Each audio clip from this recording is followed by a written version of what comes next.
کانوں کے لو تک اٹھاتا ہے تو وہ یہ اعلان کرتا ہے کہ دنیا کی ساری چیزیں اللہ کے سامنے سب پھیکی ہیں، اللہ کے سامنے کچھ بھی نہیں ہے، یہ اللہ تو ہی ہے، سب سے بڑا تو ہی ہے، نہ یہ کار ہے، نہ یہ دولت ہے، نہ یہ بنگلہ ہے، نہ یہ گاڑی ہے، دنیا کی کوئی بھی چیز تجھ سے بڑی نہیں ہے، دنیا کی کوئی بھی اشیاء تجھ سے بڑی نہیں ہے، نہ یہ سورج ہے، نہ چاند ہے، یہ ستارے ہیں، نہ دریا ہے، کوئی بھی چیز تجھ سے بڑی نہیں ہے، یہ اعلان کرتا ہے۔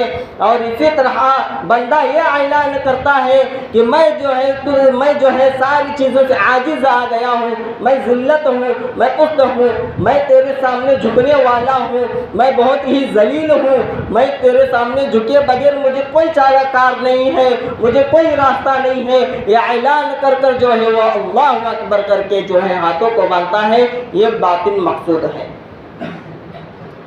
اب ظاہر سے حال کیا ہے، ہمارے آتے ہیں بار بار اللہ اکبر کر رکعت باندھ کے اسی طرح ظاہری شکل کو اپنا کر جو جاتے ہیں۔ ظاہری اور باطن کے لیے ایک مثال دیتا ہوں، سمجھ لیجیے، بہت ہی بہترین۔ ایک انسان ہے، انسان کے اندر ایک ظاہری جسم ہے، اس کے اندر کیا ہے؟ جان ہے۔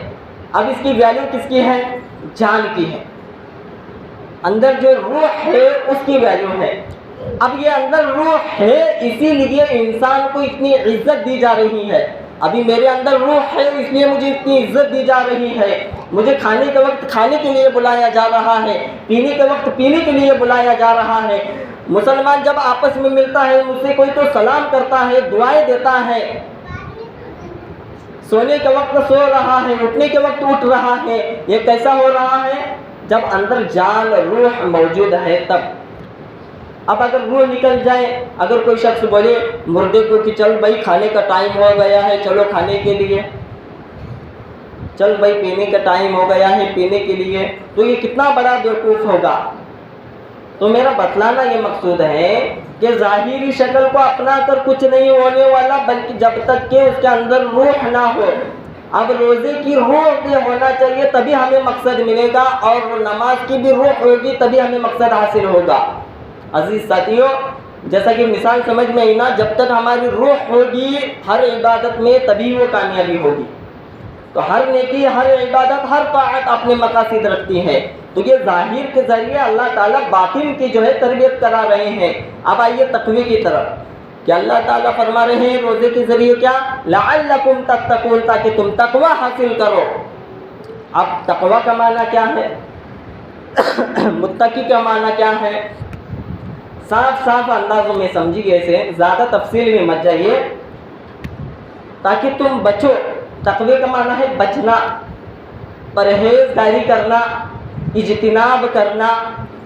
اب یہ اس کو شرعی معنی میں لیں گے، اس کو لغتاً معنی میں لیا جائے تو بچنا۔ اب شرعی معنی میں شریعت کے اعتبار سے تقوی کا معنی کیا ہوگا؟ جہنم سے بچنا، جہنم کے جتنے بھی اسباب ہیں اس سے بچنا، اللہ کے غضب سے بچنا، اللہ کے رسول کے غضب اور لعنت سے بچنا، اور اسی طرح جنت میں جانے والے اعمال کرنا۔ یہی ہے ساری دنیا، سارے دین کا نچوڑ یہی ہے کہ امر بالمعروف اور نہی منکر۔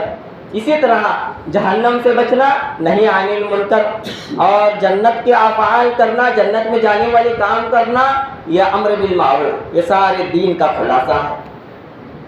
یہ تقوی کا معنی ہے۔ اب عزیز ساتھیوں، یہ دیکھیے ہمارا حال کیا ہے۔ اب جو ہے روزے کا مقصد یہ ہے، روزہ اب تقوی کیا ہے، تقوی کے اندر جو ہے کس کس سے بچنا ہے یہ ساری وضاحت کر دیتا ہوں، ہمیں ابھی یہ پتہ نہیں ہے۔ تقوی کا معنی جہنم سے وغیرہ سب بچنا۔ اب جہنم سے بچنا کیا ہے؟ جھوٹ بولنا، غیبت کرنا، یہ کرنا، یہ تمام گناہ جو جہنم تک لے جانے والی ہے۔ اسی وجہ سے حدیث میں آتا ہے کہ تم نیکی کرو، اس لیے کہ نیکی جو ہے ہدایت کی طرف لے جاتی ہے، اور ہدایت جو ہے جنت کی طرف لے جاتی ہے، اور ہدایت کیا ہے؟ جنت کی طرف لے جاتی ہے۔ اور اسی طرح تم گناہوں سے بچو، اس لیے کہ گناہ جو ہے گمراہی کی طرف لے جاتی ہیں، اور گمراہی جو ہے جہنم تک لے جاتی ہے، اس لیے گناہوں سے بچنا۔ اب گناہوں سے بہت سارے گناہ کی بہت ساری قسمیں ہیں، گناہ لازم، گناہ ظاہر، گناہ باطن۔ اب گناہ ظاہر کیا ہے؟ جو ظاہر اعتبار سے ہم گناہ کرتے ہیں۔ اب ظاہر اعتبار سے کیا گناہ کرتے ہیں؟